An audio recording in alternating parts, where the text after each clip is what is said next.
నమస్కారం. సాగర్ సాక్షి న్యూస్. దేశాన్ని కలిచివేసిన పహల్గామ్ ఉగ్రదాడిపై ప్రజలు ఆగ్రహంతో ఊగిపోతున్నారు.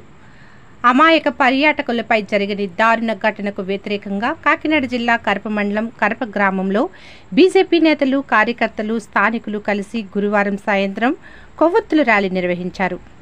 బీజేపీ మండల అధ్యక్షురాలు ఎర్రంనేని పద్మావతి నేతృత్వంలో జరిగిన శాంతి ర్యాలీలో Kakinada parliament BJP convener Rambala Venkateswararao, Kisan Morcha రాష్ట్ర కార్యదర్శి పులిచెట్టి వెంకట రామకృష్ణ తదితరులు పాల్గొన్నారు.